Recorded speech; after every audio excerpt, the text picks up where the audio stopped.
Hi అండి, welcome to మోక్ష Vihaan vlogs. నేను మీ ప్రత్యూష. ఇవాళ మీకు నేను చూపించబోయే recipe vegetable juice. Vegetable juice వల్ల బెనిఫిట్స్ అన్నీ కాదండి, చాలానే ఉన్నాయి. ఇది న్యూట్రియంట్ లెవెల్స్ని పెంచుతుంది, వెయిట్ లాస్కి ఉపయోగపడుతుంది, అంతేకాదు న్యాచురల్ గ్లోయింగ్ స్కిన్ని ఇస్తుంది, రోగ నిరోధక శక్తిని పెంచుతుంది. ఈ జ్యూస్ని ఏ ఏజ్ వాళ్ళైనా తాగొచ్చండి.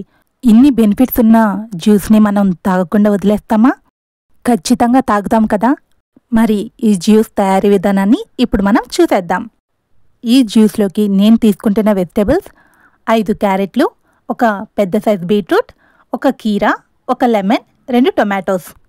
నేను తీసుకున్న వెజిటేబుల్స్ అన్నీ ఈ విధంగా ముక్కలుగా కట్ చేసి పక్కన పెట్టుకున్నాను.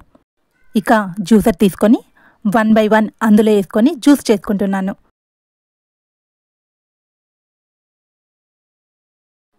ఈ విధంగా జ్యూస్ తీసుకోవాలి. జ్యూస్ మొత్తం ఒక గిన్నెలోకి తీసుకొని ఇందులో నిమ్మరసాన్ని పిండుకుందాం. చిన్న సైజు నిమ్మకాయ అయితే 2 నిమ్మకాయలు తీసుకోవాలి, పెద్ద సైజు నిమ్మకాయ అయితే 1 సరిపోతుంది. ఈ విధంగా పిండుకున్నాక తరువాత ఇందులో 2 స్పూన్ల తేనె వేసుకోవాలి. ఇప్పుడు మొత్తం కలిసేలాగా స్పూన్తో కలుపుకుందాం. ఇందులో నేను ఒక్క చుక్క కూడా వాటర్ కలపలేదండి. వాటర్ యాడ్ చేసే పని లేకుండానే వెజిటేబుల్ జ్యూస్ రెడీ. ఇక మనం గ్లాస్లో పోసుకొని సర్వ్ చేసుకోవడమే. ఈ విధంగా సర్వ్ చేసుకోవాలి. మీకు కనుక ఈ వీడియో నచ్చినట్లయితే నా ఛానల్ని సబ్స్క్రైబ్ చేసుకోండి, లైక్ చేయండి, షేర్ చేయండి, కామెంట్ రూపంలో మీ అభిప్రాయాల్ని నాకు తెలియచేయండి. మీ సపోర్ట్, మీ బ్లెస్సింగ్స్ నాకు చాలా valuable. Thank you for watching my video.